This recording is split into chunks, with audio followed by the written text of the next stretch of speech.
Hello les Future Waves, j'espère que vous allez bien. Ce soir, le marché rebondit correctement. Bitcoin à la dalle suite à un potentiel sell the news par rapport à la grosse conférence de Nashville et qui est à Miami, si je dis pas de bêtises.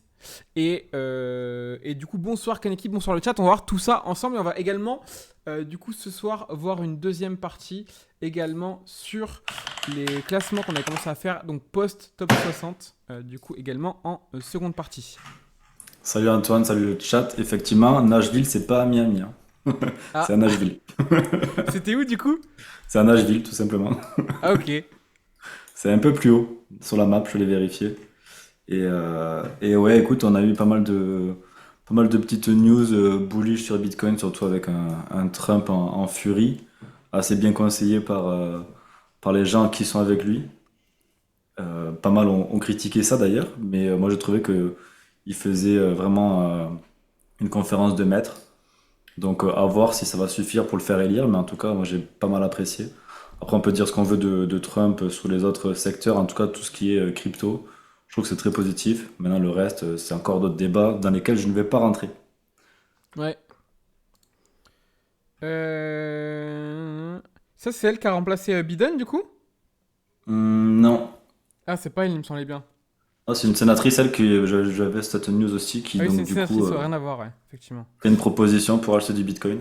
Ouais, ouais. Ouais, mais du coup, ouais, ça devient, on le voit, ça devient du coup une vraie stratégie pour le coup là-dessus. La partie je vais intégrer crypto-monnaie. Alors attention, après, même Trump, etc., il y a des trucs, est-ce qu'il va tout respecter? Clairement, je suis pas forcément sûr, mais ça fait beau sur papier. Et mine de rien, ça aura le mérite de pousser aussi le truc et de faire parler de la crypto. Donc, même si c'est pas fait directement ou que c'est un peu un tourloupe et que ça revient un peu en mode serpent, un coup ça revient, un coup ça dit oui ou non, etc., au moins ça avance et ça fait d'autant plus de bruit par rapport à tout ça. Donc autant, même si Trump ou quoi, à mon sens, les respecte pas, il y aura d'autres personnes pour justement vraiment les concurrencer et vraiment eux essayer de les faire respecter parce qu'ils ont compris que c'était vraiment un élément pertinent politiquement aussi. Ouais, surtout pour le camp adverse. Maintenant, aujourd'hui, ils peuvent plus rester anti-crypto quand tu vois Trump, quand tu vois comment ça s'appelle, le candidat Kennedy, là. Ils sont les deux à fond crypto. Et ça commence à représenter une partie des électeurs assez conséquente. Je crois que c'est environ 30%. Donc, on peut pas maintenant venir s'asseoir sur les bitcoiners, sur les gens qui kiffent la crypto, en leur chiant dessus, littéralement. Donc, logiquement, ils devraient retourner leur veste également pour commencer à Ouais. venir chercher les électeurs du côté de la crypto du Bitcoin. Et ça également, ça nous en dit long, du coup, avec le proportion des personnes qui sont chauds pour la crypto, qui sont adeptes de la crypto, alors qu'en France, si on fait ces stats-là, je suis pas sûr que ce soit 30% des électeurs qui soient pour la partie crypto, quoi. Donc, ça donne vraiment une indication que aujourd'hui, la crypto, ça a vraiment des parts de marché qui est insane, même dans l'esprit des gens quand on voit déjà aux US. Donc, aux US, ils sont en avance sur le reste, mais du coup, c'est une question de temps et les chiffres le prouvent, quoi. Ça, on dit toujours qu'aux US, il y a entre 5 et 10 ans d'avance. Au final, ça se voit bien. Ouais, Ça se voit bien. Surtout qu'on arrive aussi à un moment donné où la dette américaine ne fait qu'augmenter. Là, on a dépassé les 35 trillions de dollars. Donc, on a environ, c'est quoi, 1 trillion par an, donc c'est 1000 milliards. 1000 milliards par an, je crois. Donc, Bitcoin, ça risque d'être l'une des meilleures solutions qui pourrait mettre en place. ouais. Et d'ailleurs, en parlant justement d'adoption, on va pouvoir revenir également sur les inflows que j'ai juste au-dessus. On a pas mal de choses du coup effectivement à voir ce soir. Tu m'as dit que tu avais des trucs aussi à partager, Monsieur Kaneki. Oui. Premier step, là pour le coup on a les inflows donc sur Bitcoin. Donc là vous avez le récap directement ici, les barres vertes c'est que ça rentre, le bar rouge c'est que ça sort au niveau du total. Donc juste ici sur ce graphique. Et du coup on voit que dernièrement on a eu des petites rentrées mais que globalement c'est vraiment un jour, hein, pour le coup je suis en journalier là. Donc globalement, ouais, je suis bien en journalier. On reste quand même assez positif, mine de rien, même si ça, on le voit quand même, ça avait quand même effectivement ralenti. On avait eu des ventes précédemment, mais globalement, ça reste quand même assez positif. Et on a également la même chose du côté de Ethereum pour le coup. Ouais, clairement, sur Bitcoin, ça accumule au bottom, ça a bien accumulé, carrément. Ouais. D'ailleurs, j'ai vu qu'il y avait un truc qui est passé sur les micro-fees par rapport au. Enfin, je sais plus, il y a une dénomination, je crois que c'est pas ETF mini ou je sais pas quoi, un truc comme ça. Je sais plus, je l'ai vu Ouais. passer tout à l'heure par rapport à l'ETF Bitcoin de Grayscale Et en fait, ils ont complètement réduit leur fees, je crois, par 10 ou un truc comme ça. Ouais, j'ai vu passer aussi, mais je j'ai pas trop poussé le truc. Il me semble que ça a été accepté par la Fed aujourd'hui, un truc comme ça. Ouais, j'ai vu passer tout à l'heure, je Enfin, crois, la hein. Fed, la SEC plutôt, je crois. Ouais, la sec, ouais. Si Hmm. je retrouve, j'en reparle. Vas-y, Je vais rechercher en même temps. Et du coup, ouais, donc sur Ethereum, c'est ce qu'on évoquait déjà précédemment. Ah, je l'avais mis que en story. Je crois que je dois l'avoir sur le Telegram, mais je l'ai pas ouvert. Mais c'est pas grave. Il y avait les. En fait, sur Bitcoin, mais je l'ai là le graphique. Je l'ai là le graphique. C'est que l'ouverture s'était faite du coup ici. Tac. L'ouverture, elle s'est faite ici, là. Mince, j'ai loupé. Là. Et vous voyez, ça dump un peu derrière. Et après, derrière, on a une énorme hausse. Et ce que j'avais mis, justement, j'avais partagé et sur le Telegram et en story sur Insta. Et je suis en train, si vous avez vu, je suis en train de reprendre du coup également Twitter. Donc je vais reposter un petit peu les trucs pertinents au fur et à mesure également sur Twitter. Et moi, ce que je disais, c'est que justement, là, effectivement, il y a une vague de dépression à assumer qui peut être plus ou moins longue, mais qui peut aussi être plus courte pour plusieurs raisons. C'est que là, on venait de très très loin en termes de pricing. Là, clairement, le pricing, bon, précédemment à la sortie, parce qu'on a fait que monter, monter, monter, monter, on a fait que monter, monter, mais on part limite d'ici, hein, pour le coup de octobre là à janvier, donc ça fait au moins 2-3 mois, limite 3-4 mois. On a fait que monter quasiment en ligne droite, alors que bon, là, la sortie ETF, elle arrive ici, on n'a pas fait que monter, quoi, clairement pas. On est plus en phase de range d'accumulation. Donc le pricing pour moi est beaucoup plus dérisoire à gérer et absorber. Et en plus de ça, les liquidités sur Grayscale sont propres aussi en termes de proportion par rapport à Ethereum. Donc là, on ouvre les ETF, c'est quand même quelque chose d'ultra instit, d'ultra mainstream en termes de possibilités.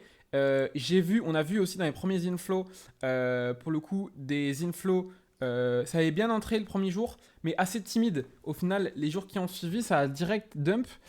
Du coup, on a Emetric, c'est pas ça que je voulais ouvrir, on va pouvoir y revenir aussi. Mais on a Emetric aussi ici, ça a direct dump, alors que Bitcoin, c'était pas forcément ça aussi rapidement, il me semble, hein. Et je trouvais que les inflows étaient plus timides, du coup, par rapport à BTC. Et si c'est plus timide, ça veut dire que potentiellement, justement, il y a peut-être des entités qui attendaient ce moment de correction similaire qu'on a eu sur Bitcoin ici pour ensuite prendre la phase haussière et éviter de se prendre cette correction-là. Mais du coup, si vraiment ils sont d'attentisme, qu'est-ce qui a de fortes chances de se passer? Bah, si justement ils sont d'attentisme, il n'y a plus personne pour vendre. Et s'il y a personne pour vendre, vu qu'on n'a pas fait autant de hausse ici, de pricing ici à 16 News, bah en fait, ça se trouve, il y aura moins de choses à pricer. En plus de ça, c'est une market cap plus petite, donc plus de capacité aussi à le renvoyer à la hausse plus facilement aussi. Et à mon sens, si par contre il y a une vraie inversion qui se crée, ça va créer un FOMO si justement il y a des entités qui se sont dit ah, nous on attend parce qu'on n'a pas envie de se faire corriger sur la tête comme il y a eu ici. Donc pour moi, ça fait vraiment beaucoup d'éléments bullish quand même, hein, pour être honnête. Ça peut temporiser un petit peu de temps, mais justement, je pense que le jour ça va repartir sur le TF Ethereum, il y a moyen qu'il y ait un peu de FOMO des personnes qui ont voulu esquiver cette phase-là, quoi. Moi, j'avoue qu'on n'est pas on n'est pas dans deux configurations identiques pour la sortie de ces ETF. Comme tu disais, là, on avait une belle hausse avant la sortie de l'ETF BTC. Aujourd'hui, sur l'ETF Ethereum, il sort dans le moment le plus morose en fait actuel Ouais, sur ce top local, sur ce bottom même local, j'ai envie de te dire. Maintenant, à voir ce qu'il en sera pour les prochaines semaines, mais ça pourrait revenir petit à petit pour repartir sans que vraiment on s'en aperçoit, afin de venir vraiment FOMO les gens à partir de peut-être septembre, octobre, fin d'année. C'est pas trop, on pourrait même repartir d'ici la fin d'été. Il y a pas mal de choses qui montrent que, en général, à partir de juillet, on a tendance à bien repartir. ouais. Ouais, ouais, moi je suis pas forcément fan d'attendre l'été, au contraire, la rentrée de septembre, ça pourrait être l'occasion pour faire un petit sales news à court terme, pour faire paniquer un peu ceux qui veulent re-rentrer, et après repartir plus fort aussi potentiellement. Mais en plus, on va se corréler potentiellement, on va pouvoir y revenir aussi là-dessus. Bah tiens, je vais te le mettre, ah je l'ai là. Est-ce que tu peux nous l'expliquer, monsieur Kaneki? Ah, je l'ai pas posté? Si, je l'ai posté. Ouais, je l'ai posté plus haut. Tu l'expliques quoi?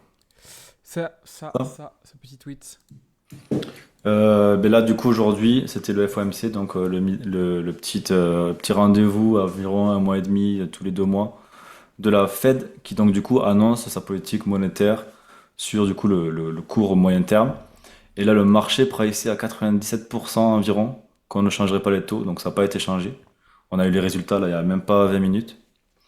Et donc bon, c'était ce qu'on attendait, ce qu'on vous dit déjà depuis plusieurs semaines. Ouais. Même Et plusieurs, ouais. Plusieurs, ouais. plusieurs semaines, ouais, plusieurs mois, oui, effectivement. Et donc du coup maintenant le marché anticipe une baisse des taux pour septembre, donc pour le 18 septembre. Qui Et pourrait là ce qu'on être. va attendre, Ouais. et là ce qu'on va attendre, ça va être la conférence de Jérôme Powell dans laquelle il va donner, en général, il donne quelques petites indications sur la politique à mettre en place pour les prochaines semaines Ouais. et s'ils sont prêts à couper ou pas. Mais bon, en général, pour l'instant, le marché l'a bien anticipé. On a eu des périodes où le marché anticipait pas très bien ce genre de mouvement. Donc, il se peut qu'au fur et à mesure du temps qu'on se rapproche du 18 septembre, eh bien, on ait la probabilité qui baisse et qu'on pourrait très bien rester sur des taux qui ne changent pas. Maintenant, il semblerait que l'économie se trouve peut-être face à des problèmes dont on ne sait rien parce que tout est opaque, ils gardent tout pour eux. Et faire une baisse des taux serait peut-être prolifique en tout cas pour la suite du marché. En tout cas, ça annoncerait vraiment une petite relance sur du court terme. Et en tout cas, le marché pourra apprécier ça pour faire repartir les marchés par la suite, surtout quand on approche de l'élection. Ouais, carrément.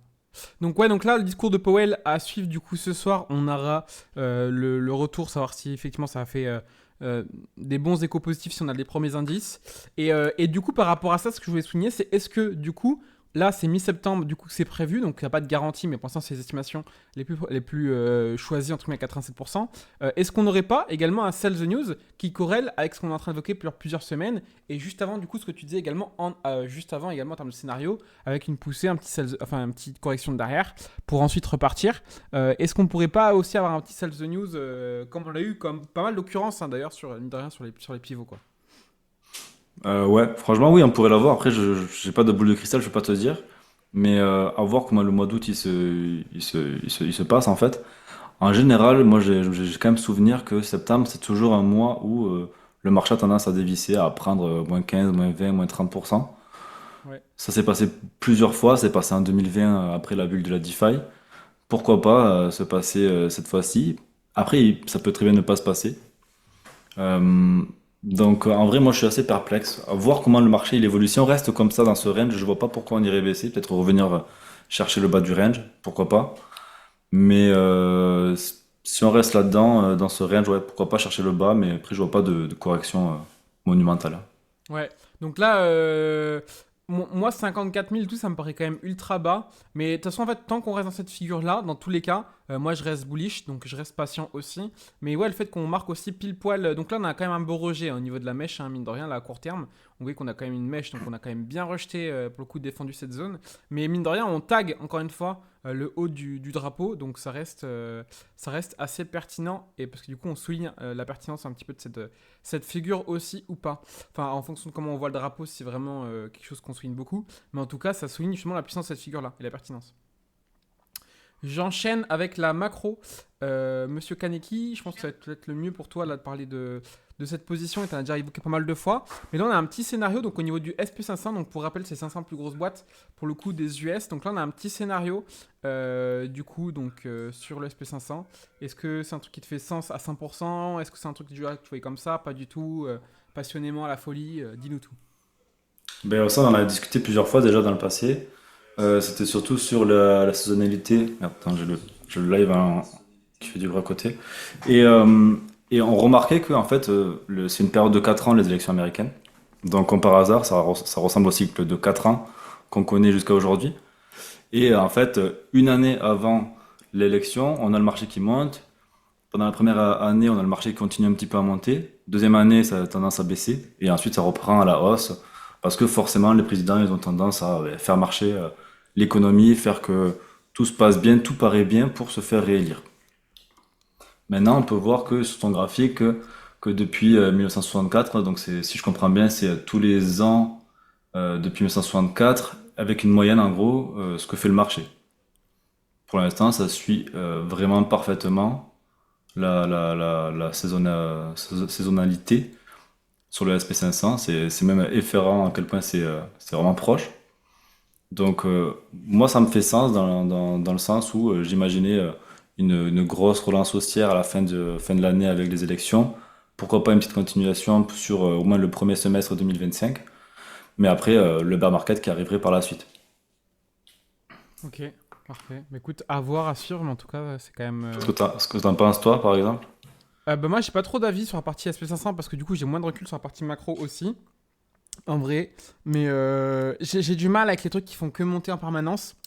Hmm. Mais bon, c'est un peu le propre pour le coup du SP500 et de la bourse en général. Parce qu'en fait, on a moins de rééquilibrages qui sont moins importants.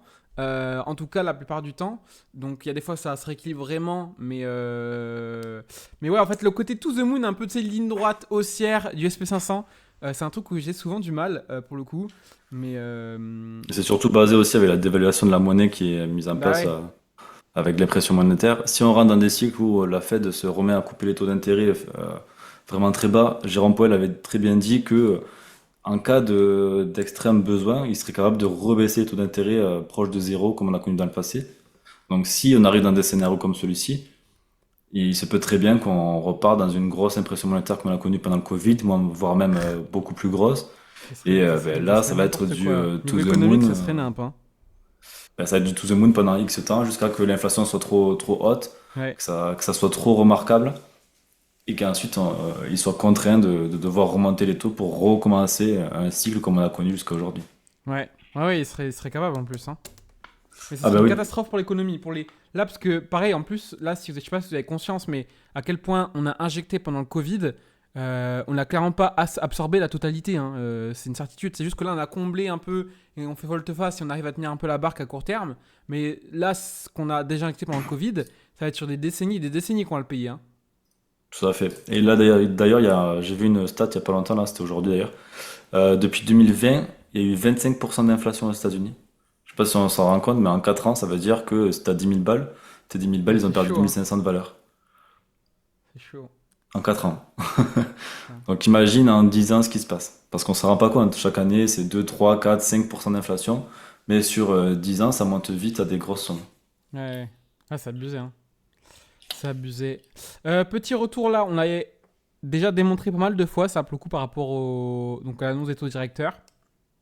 Mais, euh, mais ouais, c'est toujours pertinent, toujours intéressant de voir ça. Quand même, à chaque fois, c'est déjà un truc que j'ai repéré depuis des années, depuis plusieurs années, enfin depuis même 2023, etc. À chaque fois, on a eu le retour vraiment de la partie macro qui était importante. Mais déjà en 2023, tout le long, même limite 2022 déjà, je crois, que à chaque fois, post FOMC, on avait toujours à chaque fois une phase d'anticipation, de correction, d'effacement du prix qui était présente, quoi.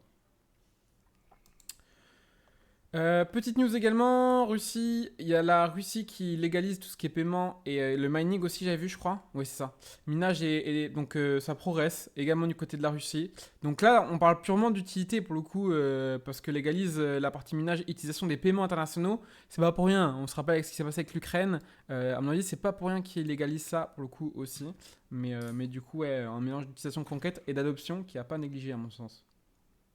Ouais, j'ai aussi vu que le Salvador, il proposait aux BRICS de pouvoir faire des échanges internationaux en Bitcoin. Donc, on est en train de rentrer dans un nouveau paradigme dans lequel, pourquoi pas, la Russie vendrait son pétrole en Bitcoin, quoi.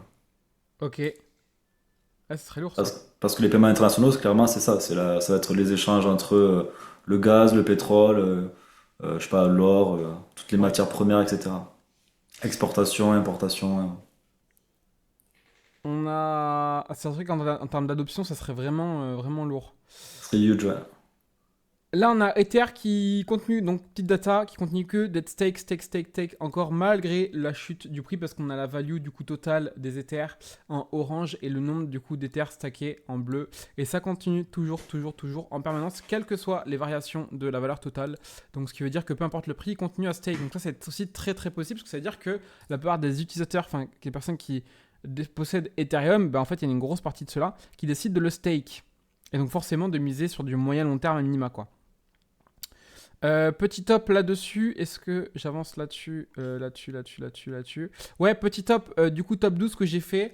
Donc là, je vous invite à faire vos recherches. Il y a tout le détail déjà des projets, d'intitulé des projets de A à Z sur les 12 projets. Donc vous allez voir que pareil au niveau des narratives, elles ne sont pas choisies non plus par hasard.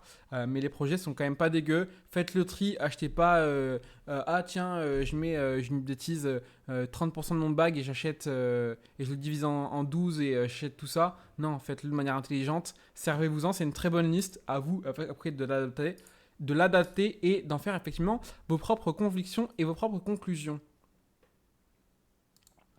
Mais Ouais, bonne source et je vous invite vraiment à ne pas la négliger.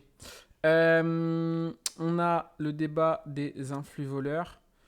Ouais, ça on l'a déjà vu. Ça, il est là. J'avais un petit graphe là sur Anion, donc entièrement à tort. Et ils n'ont pas tort. ok.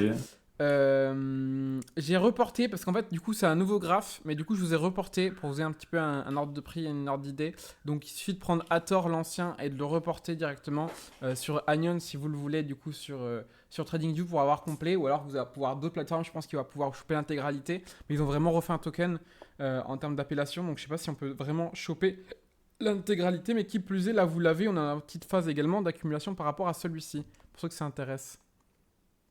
C'est un projet, je l'ai mis là-dedans ou pas? Ouais, je l'ai mis dans la liste. C'est un projet autour de tout ce qui est privacy. Donc vraiment privé pour le coup. Et Mm. forcément, ça joue également sur la partie d'épines.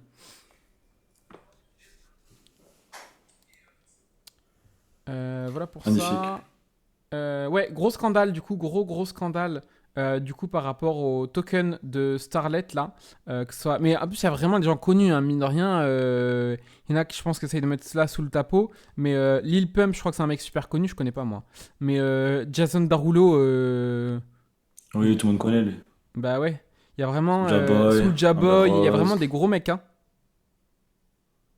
J'ai vu qu'il y avait 50 Cent aussi. Non mais c'est un délire hein, quand même. Hein. C'est un délire. 99,96%, putain. Bah ouais, mais c'est n'importe. Mais tu sais que j'ai vu. Mais il y a des agences. En fait, là, on a l'impression vraiment. Et j'avais un tweet du coup que j'avais mis ici. On est vraiment en train de reproduire un peu avec les scams qui s'étaient fait avec toute la partie NFT. Où on avait démarché plein de mecs, plein de grosses boîtes, etc. pour faire des nouveaux NFT. Là, l'inconvénient, c'est que c'est encore moins travaillé. Tu peux faire un truc comme ça en 2-2 à coup de 2 clics. Tu peux faire ton propre même coin. J'ai vu Ouais, même des IA, bah, notamment Spec. J'ai vu des IA sur Spec également, notamment où tu crées ton truc, tu as juste à faire 3 clics et tu as le token qui est créé également, carrément un site qui est fait directement.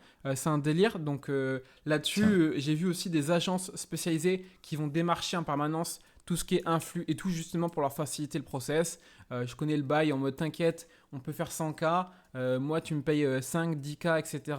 En termes de proportion, plus ou moins. Et puis après, ça peut monter sur des grosses sommes. Donc ça donne un peu un ordre d'idée du process. Eux montent le même coin, ils font le marketing.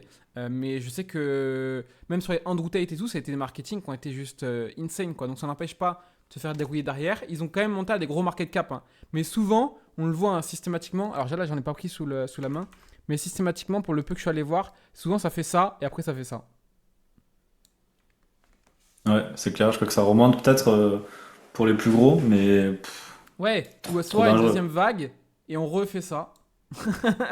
Exactement. Ou alors on fait une vague et on va pas jusqu'en haut et on fait ça. Oui, parce que forcément, tous les gens qui seront déjà sous l'eau, qui vont conserver, Bah ouais, dès qu'ils vont pouvoir récupérer leur mise, ils vont pas se gêner. ouais. Donc ouais, pas mal de scandales là-dessus. Donc ça fait plein de débats pour le coup là-dessus. Il y a pas mal de raisons par rapport à ça. Les pump.fun, enfin pumpfun, c'est une application pour créer également de tokens en 2-2 là. Donc c'est tout un débat par rapport à ça. Ah voilà, exemple de graphique. Alors après, je pense que est-ce qu'il était vraiment été listé depuis le début? Parce qu'il faut vraiment le prendre en DeFi. Allez sur DexTools si vous voulez vraiment les traquer en entier pour le coup. Parce que Mexei, il se peut qu'il soit listé après. Et forcément, quand ça arrive sur la plateforme d'échange, en général, c'est que ça va faire que dump quoi. Ouais, c'est vraiment une honte tout ça. Pour ça, il faut vraiment faire attention avec tout ce qui est meme coin. Ouais. Donc ouais, faites quand même gaffe par rapport à ça. Mais je trouve ça assez aberrant. Et mine de rien, ça représente vraiment la hype qu'on avait avec les NFT pour le coup. Donc ouais, faites quand même pas nimp, mais quand même dinguerie. Et c'est pour ça qu'à mon sens, ne pas négliger sur les mêmes coins, ce cycle-là, c'est quand même quelque chose de pertinent. Malheureusement, question de gestion du risque, on ne peut pas forcément mettre autant de capital que sur les gros tokens solides. Et de deux, il faudra aussi voir pour tout ce qui est timing de marché, etc., en prenant en compte vraiment la partie meme coin, parce que vous l'avez vu, notamment en 2021, ce qui a fait vraiment les extrêmes de marché, etc., c'était beaucoup la partie NFT. Et donc, je pense qu'il y a une forte chance que les extrêmes de marché soient dus aussi à la partie meme coin. Donc là, à mon sens, on n'y est clairement pas, même au niveau de l'intérêt global. Mais, et la preuve, c'est que d'ailleurs, il y a des gros stars qui sont tous à s'y mettre dessus et ça marche pas. Donc, c'est que l'intérêt n'est pas pleinement ici, quoi, tu vois. Bien sûr, leur cible première, c'est les retail. Maintenant, je pense que là où on sera au top du marché, on verra les mêmes coins et les NFT sûrement exploser ensemble, hein.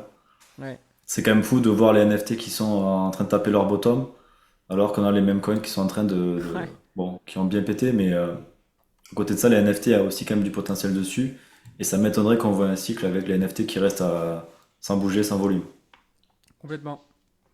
On n'est plus très loin des zones de liquidation, là, pour le coup, 72 000, donc on s'y approche step by step, mais on s'en rapproche fortement. Ma prédiction se pourrait qu'elle n'a pas été trop dégueu, du coup. Il y avait juste MTGOX qui avait fait le contretemps, mais au final, elle était plutôt bonne. J'ai la traçabilité, je l'avais faite là sur... je l'ai reportée sur Bitcoin. Donc au final, elle est quand même pas dégueu, parce que MTGOX, c'était cette mèche-là que ça a vendu sur MTGOX. D'ailleurs, tu me dis que tu avais une news par rapport aux chiffres. Ouais, d'ailleurs, à MTGOX, ils auraient remboursé déjà 41,5% de tous les contributeurs qui avaient perdu leur Bitcoin. De ce qu'on voit, c'est que pour l'instant, ça a l'air de hold parce que c'est beaucoup plus gros que ce qu'avait le gouvernement allemand. On n'a pas vu de grosses baisses sur le marché. Alors, à moins que ça ait été anticipé en même temps que le gouvernement allemand. Mais pour l'instant, j'ai envie de te dire, ok, pas RAS. Est-ce que ces gens-là sont pas aussi des ultra believers en Bitcoin et forcément, quand tu es un Bitcoiner maxi, tu as tendance à pas trop vendre tes Bitcoins, hein. Ouais. Bah, si déjà on a délivré 41%, du coup, c'est ça la stat, hein. Ouais, 41,5 de ce que je En vrai, vois. c'est déjà énorme, hein. C'est énorme, ouais. Donc c'est déjà bien, Ça, hein. ils avaient, je crois qu'ils avaient 3 milliards à distribuer, un truc comme ça, 3 milliards de dollars. Ce qui fait, ils auraient distribué déjà plus de 1,5 à peu près. Enfin, Ouais, environ 1,5 milliard. Pour être, ouais, c'est stylé. Petite baisse du Fear and Grid, donc là ça fait plaisir, on a quand même bien purgé précédemment pendant pas mal de jours là. On remonte un petit peu mais c'est pas dans l'extrême, donc ça c'est quand même assez intéressant. Petite remontada au niveau de Bitcoin pour le coup, mais ça reste quand même assez léger mine de rien. Donc ça c'est pareil, on est pas mal au niveau du social. Par rapport à tout ça, on a différents secteurs qui essayent de revenir aussi. On a toujours pas mal de meme coins évidemment, mais on a quand même des casses. On a aussi AVE, AVE on en avait parlé la semaine dernière. Mais il n'est pas forcément à aller chercher les zones optimales d'achat tout en bas, mais il fait des beaux mouvements. Et j'ai vu pas mal de débats pour le coup qui me font sens aussi sur le fait qu'on a quand même beaucoup de nouveaux réseaux qui arrivent en permanence sur le marché, les Celestia et compagnie, etc. Mais des bonnes applications concrètes de l'écosystème qui sont vraiment utiles, qui ont vraiment une vraie pertinence. Il n'y en a pas 40 000. Et effectivement, est-ce que ce n'est pas aujourd'hui ce qu'on aurait besoin plutôt que faire en permanence 40 000 nouvelles blockchains dans tous les sens qui ne sont pas encore adoptées? Est-ce qu'on n'aurait pas plutôt besoin d'utilisation concrète par rapport à des applications? C'est une très bonne question et je trouve que AAVE s'inscrit tout à fait dans cette narrative-là.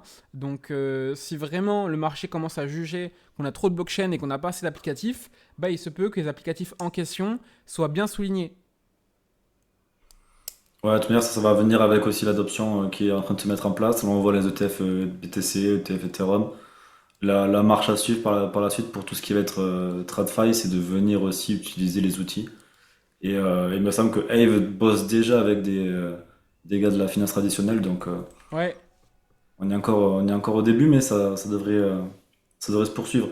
J'ai vu des news aussi sur Aave, mais j'ai pas eu le temps de tout lire, donc je pourrais pas avancer plus par rapport à ça, mais ça parlait aussi de tout leur système de staking là, qui est en train de mettre en place, qui a pas l'air dégueu.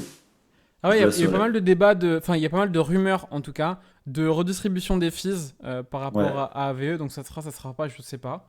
Mais il y a pas mal de rumeurs pour ça, ouais. complètement. Donc bon, je vous laisse faire vos propres recherches par rapport à ça. En tout cas, on est sur une localisation qui est plutôt intéressante, j'allais dire. Ah bah c'est vraiment, là c'est vraiment propre, hein. Après on avait quand même une grosse bougie de la mort là juste avant. Ouais. Mais mine de rien, c'est quand même particulièrement propre. Je pense que peut-être, ouais, c'est vraiment, vraiment très, très gros pour le coup. Mais est-ce que c'est pas des personnes qui ont accumulé, qui ont pris leur trade et qui ont sale dump ici, c'est possible. Mais